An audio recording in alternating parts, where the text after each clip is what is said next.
There are names carved into marble that should never have been there, songs written for the wrong dead, and saints who never suffered but stood upon the bones of those who did. This is not a story about holiness. It's a story about the silence that bored it. The martyr they buried was not the one who bled, and the sin they wept for was never his. If you're still here, pull the candle close. Open the page you were warned not to read, and remember, history doesn't need to lie. It only needs you to forget.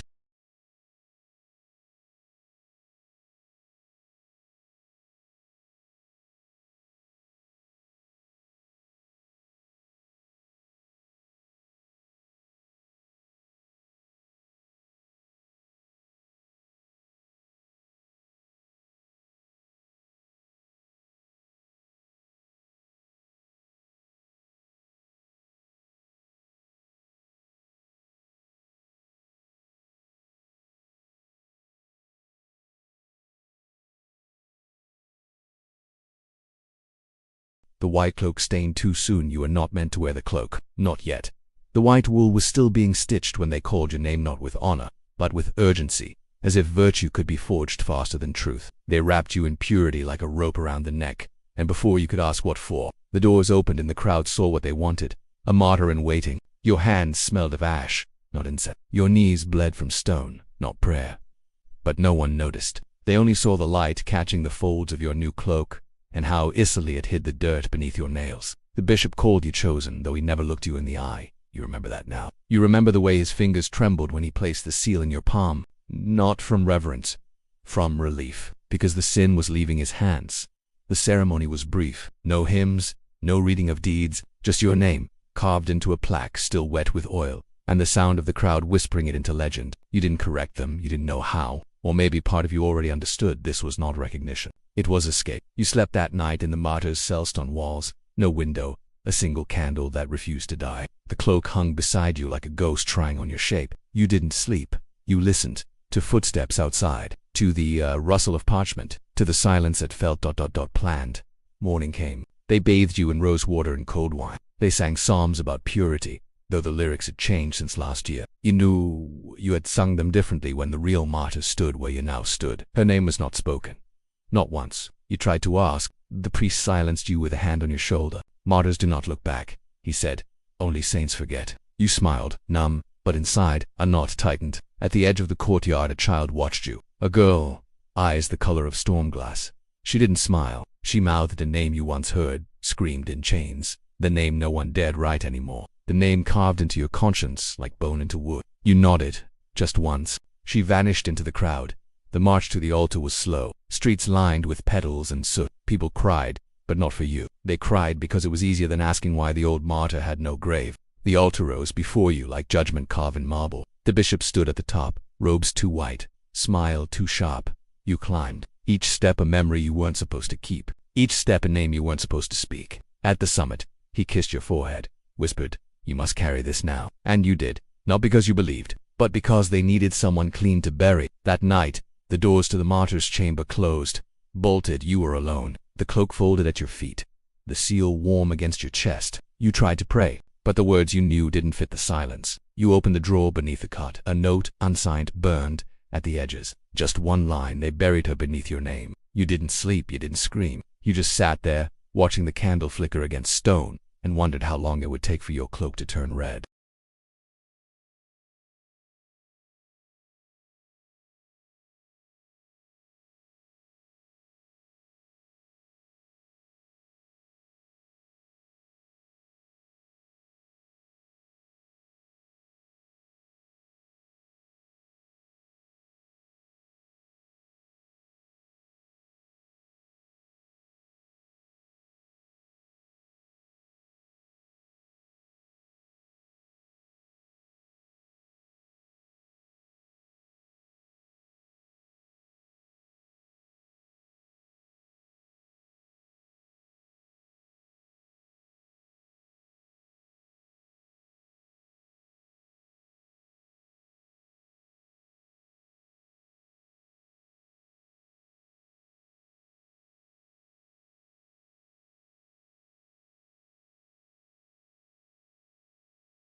The name that was erased to make room. You wake not from sleep but from memory. The candle is dead, the cloak untouched, and the note that cursed line is still in your hand. You read it again, this time aloud. They buried her beneath your name. The words don't echo. The chamber absorbs them like guilt long You rise. The stone floor greets your bare feet like a judge who already knows the verdict. There is no one to ask, no one to trust, but there is a record room sealed yes, but nothing here truly locks if you learn how to bend. The holes are quieter than they should be. Too clean, as if they're constantly scrubbed not of dirt, but of history. You walk past a sanctuary, where your face is already being painted into glass haloed and beautiful and hollow. The boy doing the work glances at you, blinks.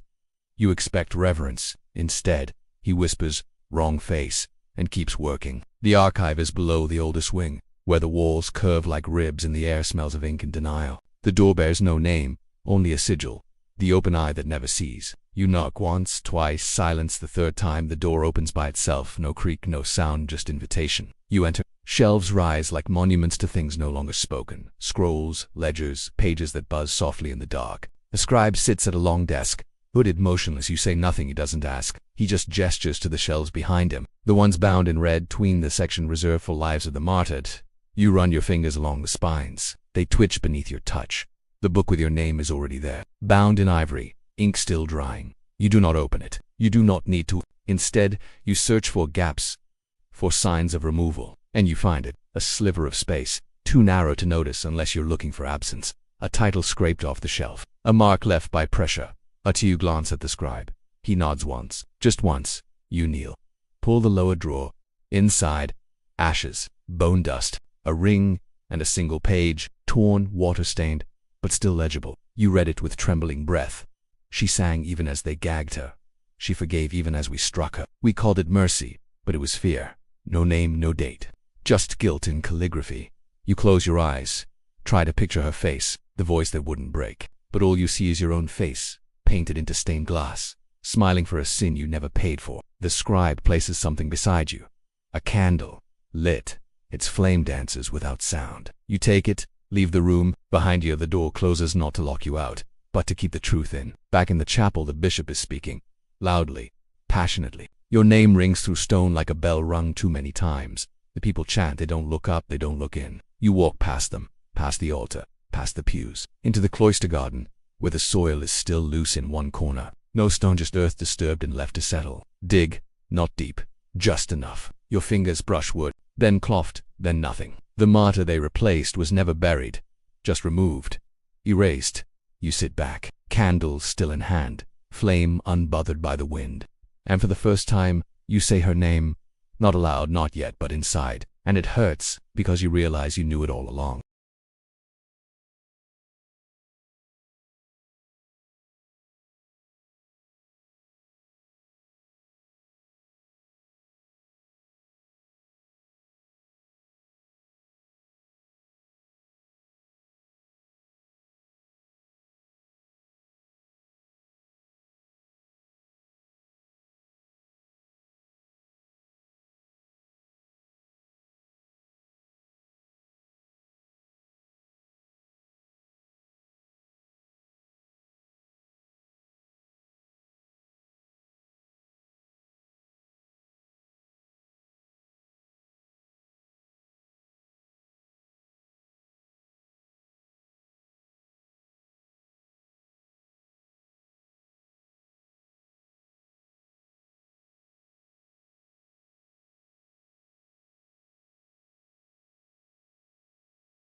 The witnesses who forgot perfectly. You once believed memory was a gift. Now you know it is a transaction paid for in silence, interest compounded in shame. The first witness you seek is Brother Ewan, the oldest living chronicler, whose fingers no longer write but whose lips still mumble lines from a scripture that was revised too many times.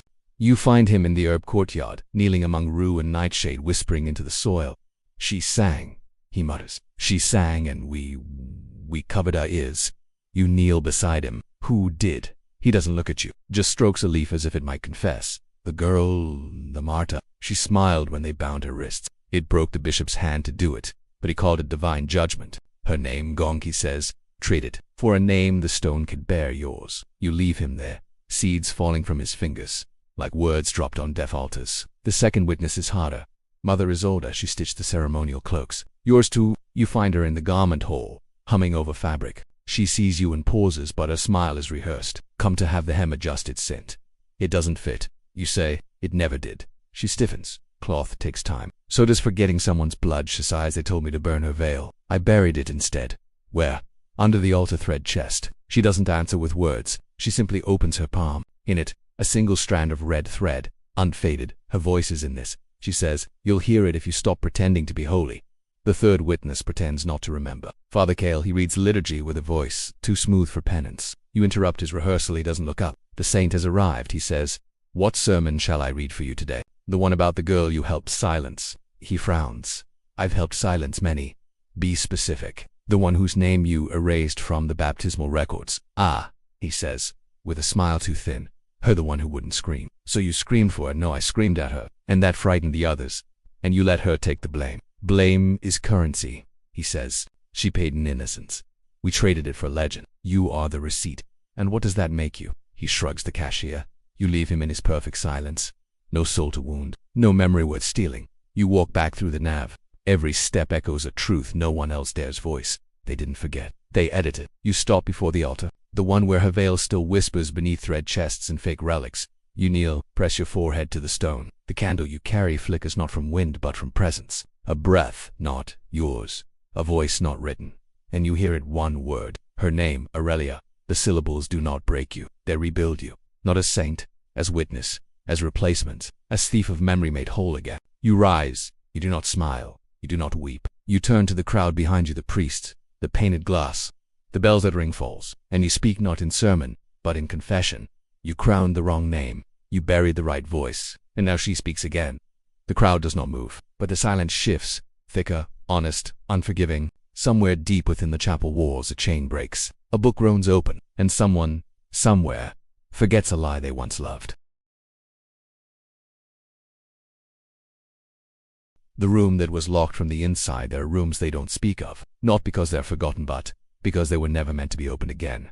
You find it by accident, or so it seems. A corridor behind the reliquary, once sealed with mortar, now crumbling like truth left too long in silence. You follow the draft, candle in hand, until you reach the door. No markings, no sit, just wood warped by time, and hinges that have rusted in fear.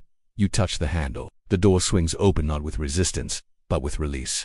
The room is bare. One cot, one chain, one wall etched with symbols you almost recognize. But the most jarring detail, the lock, not broken, not forced, intact. From the inside, whoever was here did not scream, did not run, did not try to escape. They stayed, willingly. You walk slowly. The air tastes of old incense and dried blood. On the cot a folded cloth, gray with age. You lift it. Beneath it her ribbon, still red, still knotted, as if her silence had form, had ritual. You hold it, it doesn't tremble. The wall drawings catch your eye, not saints, not symbols of praise. They are eyes, hundreds of them, watching, not outward, but inward, as if she drew them to see herself from every angle, to remember, to not forget what they wanted her to. One phrase repeated over and over between the eyes. If I leave, I vanish. If I stay, I remain unholy. You sit on the cot, close your eyes, try to feel what she did in these walls. And you do, but it is not fear you feel. It is resolve. It is choice. The realization pierces deeper than guilt. Aurelia locked herself in. She chose not to run. She chose to be buried, so they wouldn't bury others. You don't know if you would have done the same. You aren't her, you were never asked to be, but you were made to look like you were. And that is its own kind of violence. You'll leave the room. Not quietly, you let the door creak, let the hinges scream, let the stone remember what it once forgot. In the hallway, someone waits. The girl from the crowd, the one who mouthed her name. She steps forward, offers you a page torn yellow. On it, a single sentence in Aurelia's script. I am not a flame. I am the smoke they tried to hide. You take the page, fold it, tuck it inside your cloak, not near your heart, near your throat, so the truth will rise, even if your voice fails. The girl speaks, barely above her breath. They will never let her be remembered whole. You look at her, then we must remember the pieces. She nods. Start with the bell. What bell? The one that only rings for executions. It rang the night she vanished. They told me it rang for war, even when the war is only against one woman. You walk past her, back through the corridor, past saints who never bled, past altars gilded with shame, toward the bell tower. It looms, always present, always ignored. At its base, another door. Locked. With a seal. Your seal. The one they gave you when they declared you holy. You press it to the lock. It clicks open. You climb. Step by step, each stair a heartbeat, each level colder than the last. At the top, the bell hangs. Silent, but not still. It sways gently, though there is no wind, no ropes, no hand. Just memory. You approach it. On its side an engraving. Let it ring only when a lie is dressed as sacrifice. And beneath that, scratched in with haste, a name. Her name. The name they buried. The name they tried to erase. Aurelia, you reach for the bell, not to ring it, to touch it. And in that moment, it tolls not by your hand, but by her truth. Once Ladau, echoing through the abbey like a wound, finally reopened. Below, the priests flinched. The crowd turns. The bishop grips his robes, and you smile. Not in defiance, in mourning, for the memory that finally refused to stay silent.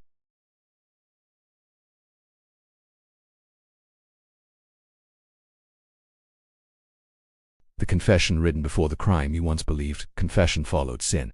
That guilt required a cause. But here, in the shadow of a bell that rang itself, you begin to understand. Sometimes confession is written not to absolve but to survive. The library denies you entry. At first, the keepers recognize your face saintly, sculpted, but not sincere. You ask for the restricted vaults. They refuse. Until you mention Aurelia's name, not loud, just once, and silence falls like glass cracking. One of them, the eldest, stares at you with eyes dulled by regret. She nods, leads you down, beneath the main archive, past shelves that haven't been touched since before you were born. The restricted vault, sealed by script, you trace the edges, Latin prayers, but misguided a reversal. Blessed memory is silent. You spit the phrase. The door creaks open. On side, parchment. Hundreds, burned, half erased, but surviving like weeds between stones. You search for her handwriting. You know its rhythm. The ink slants slightly left, not from hesitation, from restraint. She wrote like someone holding her breath, and then you find it. Not a letter, not a plea, but a confession, dated a full week before her arrest. The first line chills you more than blood ever could. They will not accuse me of what I've done. I have touched nothing sacred. I have spoken no heresy. But I have seen the bishop's ledgers. The names altered, the tithes stolen, the girl who disappeared after refusing his hand. I did not scream, but I wrote, I made copies, hid them. That is what they'll call a sin. Not for what it is, but because it threatens the myth. You drop the page, your hands shake. You sit against the stone, light flickering from the candle, now leaning dangerously low. Aurelia knew, not just her fate, but the reason it would never be spoken honestly. You dig further. Behind a shelf, you find them, her copies. Not burned, just hidden too well. Records, names, payoffs, orders, written in the bishop's hand, ordering removals for any woman who questioned too well. You feel sick, not just from anger, from recognition. Your own seal appears on some of the pages, not because you signed them, but because they forged it in advance. You were always the alibi, the mask, the paper saint. They didn't make you holy. They made you useful. You gather the documents, bind them with Aurelia's red ribbon. You carry them in plain sight, up the stairs, through the nave, into the bishop's chamber. He looks up, smiles like a man with oil behind his teeth. Saint, he says. You return from prayer, from confession. You throw the papers onto his desk. They scatter like doves turned to knives. His face drains. He reaches for a drawer. You place your hand on it. No more silence. You don't understand what you're doing, he hisses. No, you reply. But I understand what she did, and that's enough. He tries to rise. You push him down with nothing but truth. It weighs more than force. You leave the door open. Let others see. Let the wind carry the pages into hands that no longer want to pretend. That night, the bells ring again. Not for death, for reckoning. And for the first time, you sleep not in the martyress chamber, but in the place she chose. The room with the eyes. You don't light a candle. You let the dark stay honest.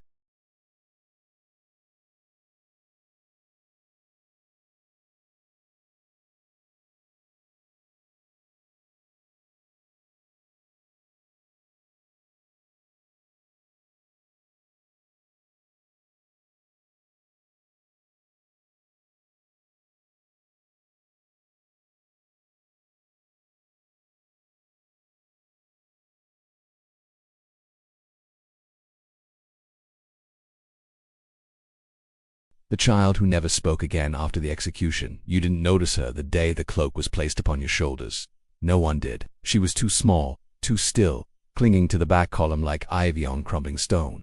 But she saw everything. And when Aurelia fell not from the weight of guilt but from the lie strapped to her neck, it was this child who did not flinch. Others wept, others prayed, but she simply stopped speaking. You remember her now. Her name was Lise, a page girl, daughter of the groundskeeper, eyes the color of riverbed mud. No voice since that day. No laughter, no scream, just silence more haunting than any sermon. You find her where Aurelia used to sing, the cloister's edge, beneath the arch, with the broken statue of Saint Viridian, his face cracked, one hand missing. Lise traces the cracks like script. You approach slowly. She doesn't run, but she doesn't acknowledge you either. Not until you kneel, not until you whisper, "I know she was innocent." Her fingers stop, her body trembles, but no sound escapes. You offer her something. Shakes her head, reaches into her pocket, and pulls out ... Another one, identical. You stare at her too. She shakes her head again, points to your ribbon, then to hers, then to the sky. And you understand. She made another. She kept it. Wore it in secret. A silent protest sewn behind obedience. You speak softly, Lise. "I need to know what happened that night before the execution." She closes her eyes, raises one finger, then traces a shape in the dirt, a star, then a circle around it, then a slash through both. Your heart stammers. That was Aurelia's sign, her warning, the symbol she etched behind pages, beneath the altar, into the walls of her cell. It meant betrayal. It meant they had made their decision, and she had accepted it. Lise opens her eyes. Her lips part, but no voice emerges. Instead, she picks up a pebble and places it in your hand. On it, scratched with something sharp, is a name. Not hers, not Aurelia, the bishop's.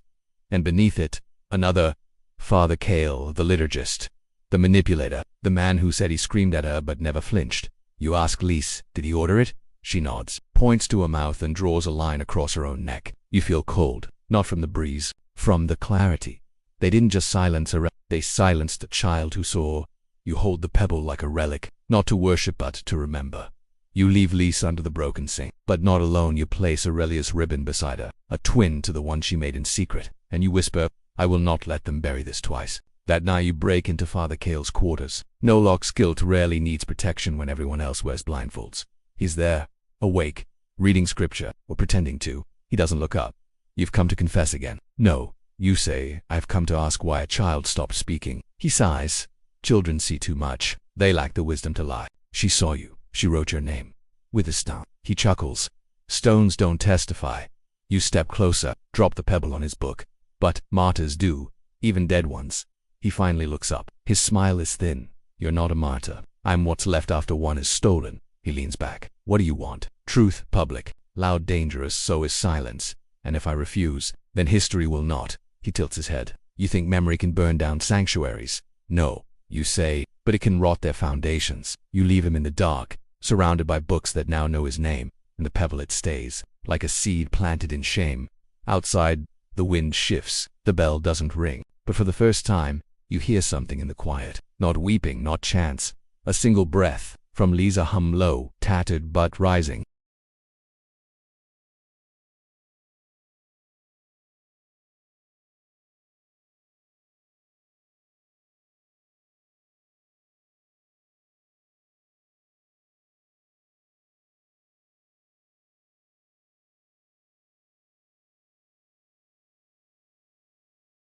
The portrait with eyes that were painted shut. There's a room no one dusts. Not because it is forgotten, but because it remembers too well. The Hall of Martyrs, they call it. A place of portraits, a corridor of painted faces, each draped in candlelight, each gaze eternal. You've passed it before.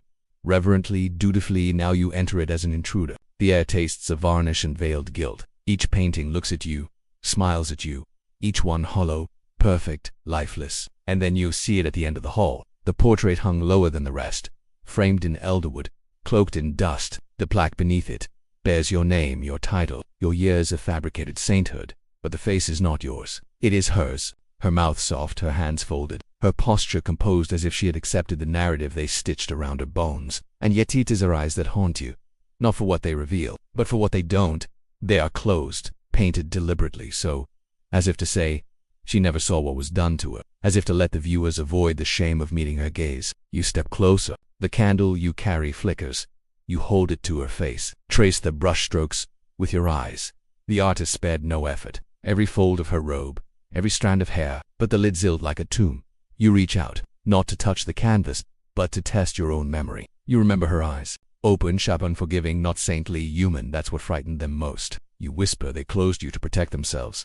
And for a moment, the candle dims a breeze, a sigh. No, a shift in air too subtle to name. You kneel before the portrait, not in prayer, in protest. You saw everything, you say, and they painted blindness. Behind you, a footstep. You turn. An old man, now beard like faded parchment, eyes gray with misuse. He speaks slowly. They told me to make her peaceful. So you blinded her. They said martyrs don't glare. They weep. They surrender. She never surrendered. I know. He sits beside you, pulls from his coat a scrap of canvas, a study, a painting of Aurelia's face. But this time, her eyes are open, and they're furious. This is the one I never submitted, he says. Too dangerous. They would have burned it. You take it. The candlelight trembles in her pupils. You ask, may I restore it? He nods. But only if you hang it in place of the lie. You don't ask for permission. That night, while the abbey sleeps, you unhook the false image, carry it down to the cellar, let it rot.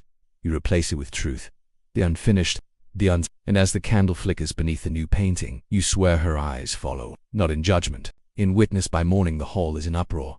Priests gasp, sisters cross themselves, acolytes avoid the hallway, but no one dares remove it, because no one wants to admit they ever asked it to be closed. The bishop is silent. The bells do not ring, but Lise appears. She stands beneath the portrait, looks up, smiles, and for the first time since the execution, she speaks not in words, but in song. One note, clear, unwavering, the same melody Aurelia hummed before the rope touched her throat, and the whole hall listens.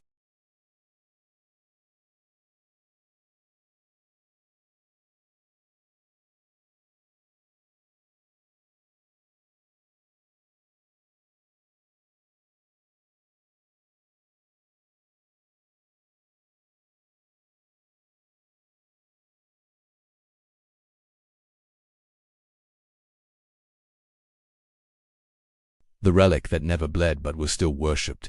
You've touched many relics, fingers dipped in ritual, lips pressed to bones said to have sung once in fire, but none of them ever felt alive. Until now. They call it the vein of the Saint Aglace veil. Crimson flecks suspended in amber resin, encased in gold leaf, guarded in the sanctum reliquary behind 2 locked gates and 3 layers of incense-thick air. It was said to be Aurelia's blood, shed on the execution stone, preserved by angels. But, you know, she never bled that way. You saw no wound, you saw no angels, only silence and a noose. Still, pilgrims kiss the case, priests polish its frame, children memorize its story, that Aurelia wept crimson tears, that when they struck her for confession, her blood sang hymns, that this fragile drop in gold is all that's left of a miracle. You no longer believe in miracles, you believe in mechanisms, in tools, in symbols forged from need, not truth. So you request entry to the relic chamber. They hesitate, until you show them the unfinished portrait, the open eyes. It speaks louder than orders. They unlock the doors, leave you alone. You approach the reliquary. The vial glows in candlelight, unnervingly warm. You whisper, "Whose blood are you?" And the air does not answer. But the vial does. It pulses. Not from spirit, but from rot. You lift it. There's a crack along the basement. It hidden but growing. You hold it to the flame. The flecks shimmer, but they don't move like blood. They clump like paint. You open the back panel of the reliquary case. There, carved into the wood, is a date, not Aurelia's death, a week before, and beneath it, initialed, not hers, the bishop's. You scrape the resin onto cloth, smell it, not iron, not salt, rose oil and red pigment forgery.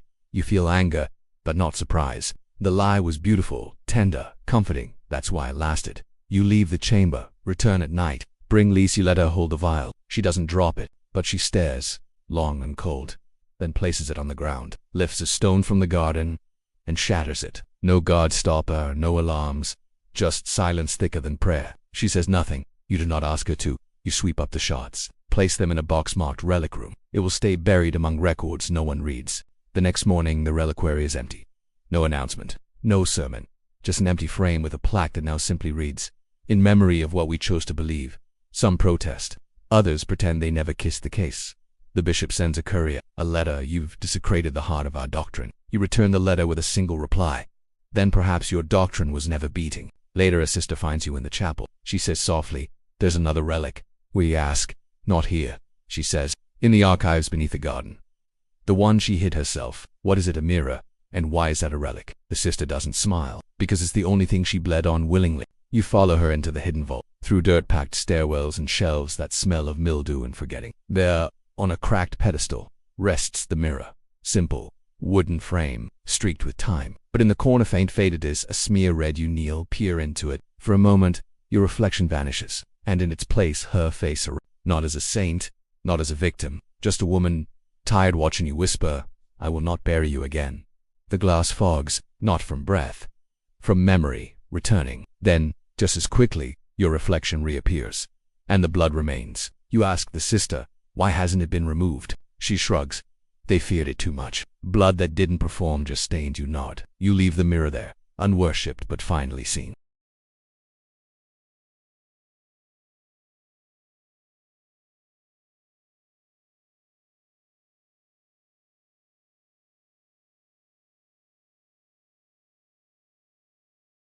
The sermon that was never spoken aloud. There are words too dangerous to speak, not because they call fire, but because they call memory. In the library's deepest vault, behind ledges, beneath songs, under layers of dust, thick enough to smother history, you find a book with no title, bound in cloth, pages unnumbered, ink blurred by haste and trembling hands. You unwrap it with reverence, but no ceremony. You already know whose hand wrote it. No confession, no plea. It was a sermon never preached, never permitted, meant to be read only by those who no longer prayed for comfort but for clarity. The first page begins without address. If you are here to feel holy, leave. Holiness cannot survive where truth is held hostage. Your breath halts. You continue. "I was asked to speak on grace. I decline. I will speak instead of hunger, the kind that eats the soul when one is told to kneel, not for the divine but for the convenient. I have seen cloaks stitched from silence, sermons carved into fear, a church so desperate to appear unbroken that it strangles its own saints before they speak. Each line burns, not with anger, but with precision." You flip the page. The ink grows sharper. "Do not ask what I believe. Ask what I have survived. Because faith built on forgetting is not faith. It is theater, and I am tired of playing corpse." You glanced up. The chamber around you feels heavier, the shadows pulse, but you press on. To those who gather in pews tomorrow, hear this, not as gospel. Hear it as warning. You are not bad people, but you are obedient ones. And that may be worse, because evil does not survive on violence alone. It survives on the backs of the agreeable, on silence stitched into ritual. The candle flickers. You swear the walls lean closer. You read aloud the next lines. "They will not publish this. They will say I've gone mad. That solitude broke me, but I was never alone. I was always watched, always whispered about. And now why speak? Because no martyr dies once. They die every time someone forgets why they were killed." You stall at the echo settled. You flip to the final page. It is unfinished, just one line, then a blank stretch of paper, like breath held too long. If this is the only sermon that remains, let it be enough to haunt the stained glass. You close the book, gently, not out of fear, out of respect. You carry it not hidden, in the open. Let them see. Let them know it was found. In the main hall, the bishop is preaching. His voice echoes with practiced gravity. He speaks of sacrifice, of chosen pain, of saints who embraced silence. You walk to the pulpit's foot. You say nothing. You hold up the book. His voice falters. You climb the stairs. Slowly, he doesn't stop you. He watches as you place the book on the lectern. Read aloud. "I decline to speak on grace." Gasps, not of horror, of recognition. The bishop steps back. You continue, line by line. The congregation doesn't flee. They lean in, because deep down, they always suspected the hymns were hollow. You do not finish the sermon. You close the book at the line about dying again, and you'll say in your own words, "She's died enough." You step down, leave the book open. A sister begins to weep. A child whispers, "That voice didn't sound like a saint." And for once, that is the highest honor. That night, the book disappears. But not before copies are made, not before whispers ripple through the abbey like wind through old robes. The next morning, someone hangs a banner above the altar. White cloth, red ink, 4 words. "She spoke, we heard. No one dares remove it."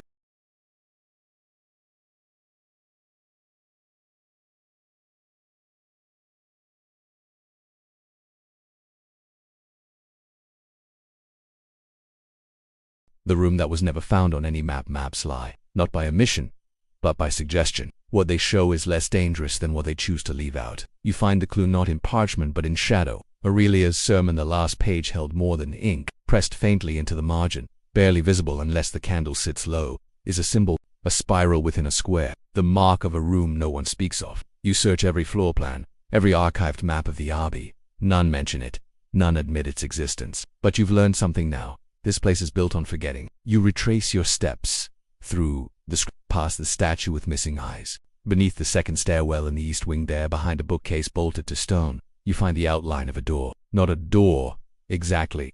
A seam you knock, it echoes hollow. A room exists, but it refuses to be remembered. You press the spiral, not a button but a pressure point. The seam clicks. The wall grows. Dust exhales. You enter. No torch. No blessing.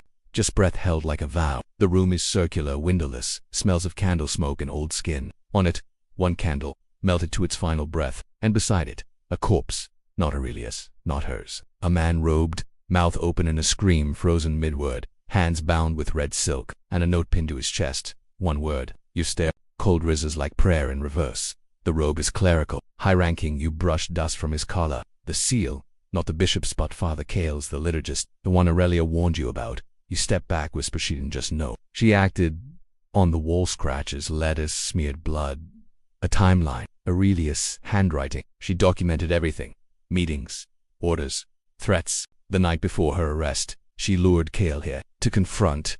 To accuse. To make him speak. But something broke. A struggle. A knife not hers. His, but he dropped it. And she didn't. She struck once. Then again, then silence. And wrote, he tried to hang me with words. I answered in kind. This wasn't murder. It was refusal. A refusal to be sacrificed for someone else's sins. You study the corpse. No preserved by cold stone and shame. No one searched for him. No one missed him. Because his presence was never missed, only his absence conveniently ignored. You light a candle, leave it at his feet. Not for peace, but for exposure. You carried the note. Return to the bishop. You place it on his desk. Your liturgist is in the forgotten room, you say, with a title you gave her. He doesn't ask how. He simply says, it won't matter. One sin traded for another. You shake your head. That wasn't the sin. It was self. You made her fight for breath while calling it confession. In what would you call it? History. You don't wait for his answer. You gather the archive pages, the rooms, drawings. You return to the sanctuary. You kneel before the crowd and read. This is the body they tried to bury twice. Once with lies, once with silence. You reveal the name, the cause, the date. You do not glorify. You do not condemn. You witness. And they weary from being lied to. Listen. Some cry. Not for themselves. For the years they prayed to a version that never existed. That night, someone marks the abbey's map. A red spiral. Hand-drawn. No title. Just placement. As if to say, this room no longer consents to be forgotten.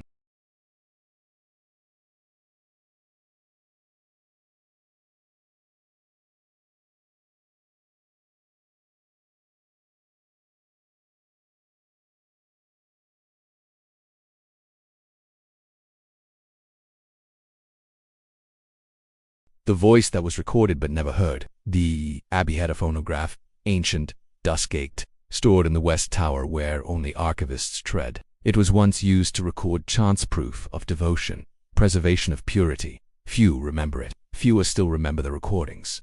But you did. You found the ledger, tucked in a drawer marked retired objects unreliable. Inside, a list of dates, voices, choir arrangements, notes like unusable, too much breath, interference. One entry catches your eye, soprano 3, unknown source.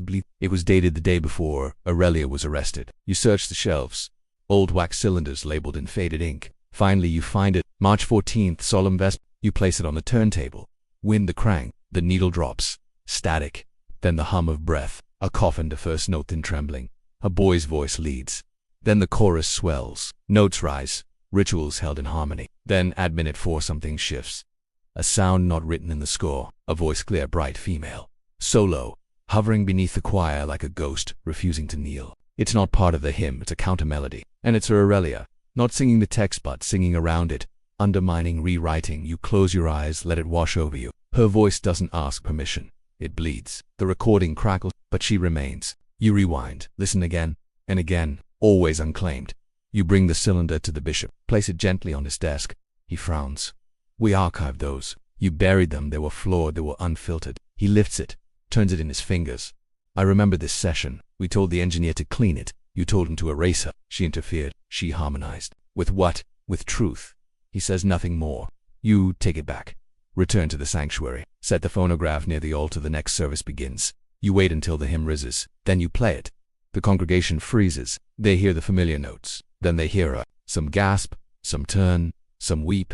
A sister kneels, mouth open, as if hearing her own buried voice. When the recording ends, no one speaks. You say softly, this is the voice you feared, the voice you denied, but it was never silent, only suppressed. A boy from the choir steps forward, holds out a new recording cylinder. "Can we add her voice to the official hymns?" he asks. You nod. She agrees. That night the phonograph is moved to the sanctuary, not as relic, as an instrument. Her voice becomes part of the chant, no longer erased, no longer anonymous. Aurelia sings. Still, and now, finally she is heard.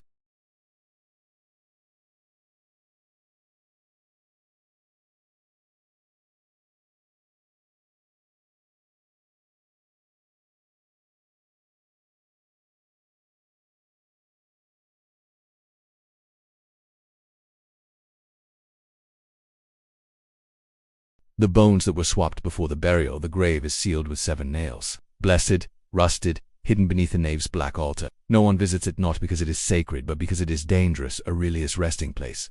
Or, so they say. You've read the burial documents, reviewed the autopsy, unofficial, unsigned, say refer only to the body. No name, no identifying features. When you ask the mortuary cleric, he shakes his head. We were told not to look closely.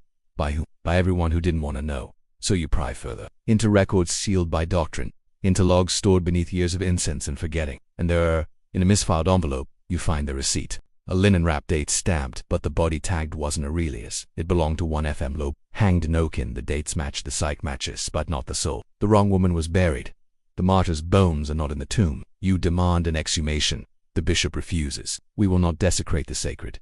You already did, you reply, by burying truth in another's name. You don't wait for his blessing. You gather witnesses. Release the archivist. You enter the nave at midnight. The floor is cold, the air stiff with silence. You pry the altar loose, remove the nails, break the seal. Beneath it the stone lid, heavy, unwilling. It takes 4 of you to move it. Inside, linen, dry, untouched, and bones, not arranged as saints are, not anointed. The skull is cracked, the hands tied. This was not a ceremonial execution, this was disposal. You lift the skull. Inside, the jaw tooth of copper. Prisoners wore them, not initiates, not Aurelia. You say it aloud. This isn't her. And the others step back. One acolyte vomits, another kneels. The archivist weeps. Lie says nothing, just lights a second candle, then speaks. Where is she? You search, not above, below. Old blueprints of the abbey show a crypt chamber beneath a garden, unused, caved in, lost. You go. The garden is overgrown, the earth soft. You find the hatch, locked, but not sealed. It creaks open. The air is damp. Below side, then a Beltane fane. You descend. The chamber is small. Stone walls, dust, and a coffin, unmarked. But beside it a locket. Her locket, the one Aurelia never removed. You open it. Her initials, pressed flower inside. You open the coffin, bones arranged, cared for, a letter clutched in hand. If they ever come looking, tell them I was never gone. Just bury it where the truth could grow roots. You fall to your knees. She wasn't forgotten. She was hidden. Hidden by someone who refused to let the lie win. You seal the chamber again, not out of secrecy, out of respect. You return to the altar, replace the false bones with the truth, not the remains. The letter, the locket. It reads, not where they buried her, but where she was found. The bishop steps into the nave, sees the empty grave, says nothing. Then what now? You reply, now. She rises in every voice that was told to be silent, and he doesn't argue. He kneels for the first time, not to doctrine, but to history finally unchained.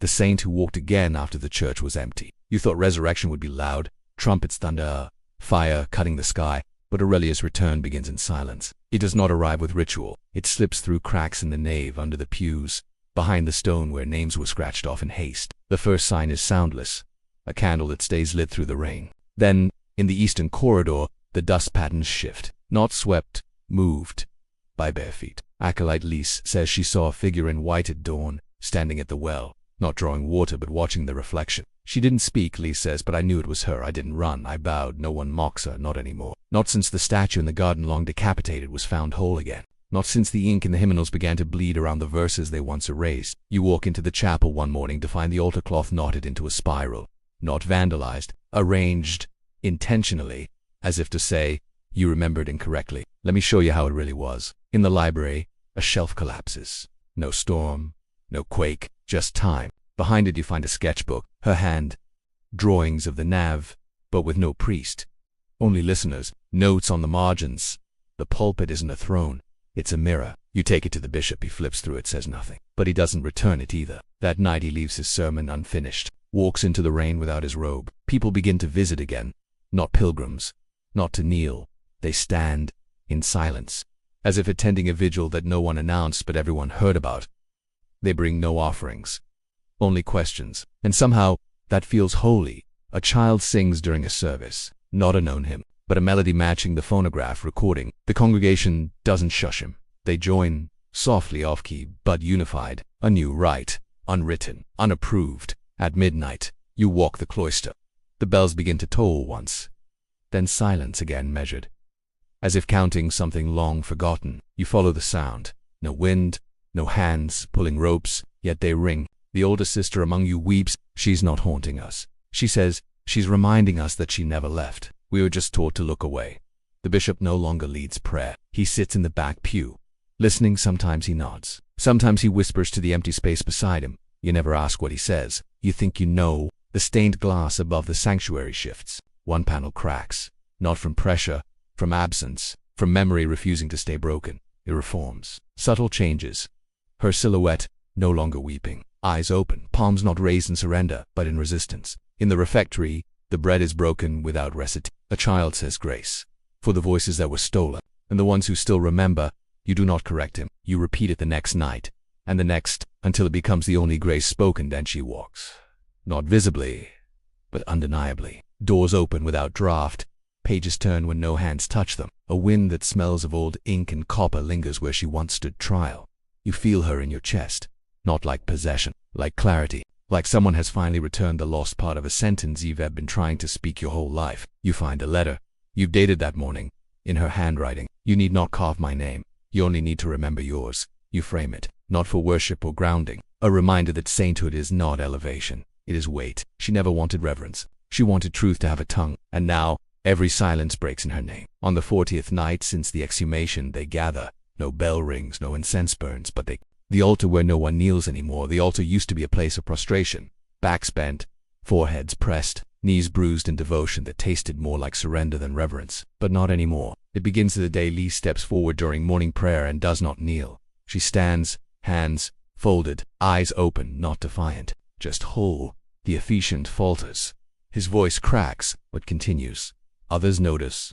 No one speaks. By Vespers, 3 more stand and 5 then a dozen. Just watches. You remember the words she once wrote in the margin of a psalm. Kneeling has a time, but truth stands. You begin to understand. Aurelius' resurrection was never meant to restore a right. It was meant to unlearn obedience. The altar remains, but its power shifts. No longer the seat of judgment. It becomes a mirror. Each person who approaches sees not the priest but themselves reflected in quiet defiance, in the choice to remember and remain upright. A child places a flower on the altar cloth. No permission asked. The petals are red, like blood, like fire. No one removes them. Days pass. No genuflection, no guilt-laced blessings. The choir begins singing from the back, facing outward, as if to offer the hymn not to the heavens but to the world that once turned away. Someone carves her name beneath the altar, small, hidden but permanent. Aurelia, still listening. When questioned, no one claims responsibility, but no one denies it either. The bishop kneels one last time alone in the nave, then rises, and never kneels again. He preaches standing among the people, without robe, without separation. He ends each sermon the same way. I don't know what sainthood means anymore, but I know what forgetting costs. The townspeople begin bringing stories instead of offerings. Names of women accused, men silenced, songs banned. They read them aloud, one by one. The altar absorbs each syllable like a baptism in truth. The sanctuary shifts. It breathes. No longer a place of power, a place of memory, of correction, of standing ground. Even the stone floor reflects the change, worn smooth not by bowed heads but by upright steps. At night, you hear her voice again in the recordings. Fainter now, not because she's gone, but because she's passed the note to others. Her harmony now lives in the space between footsteps, in silence no longer weaponized. You walk the garden. Flowers bloom where she was buried, each petal a page, each stem a story untold. A girl places her palm on the soil. I can feel her breathing, she says. You nod. She never stopped. The altar doesn't demand kneeling anymore. It doesn't need it. Those who approach it now do so not to beg, but to speak. They bring candles, letters, songs. They tell it what they remember, what they regret, what they promise never to silence again. And in return, it listens. It waits. It remains. Not as God, not as law, as witness.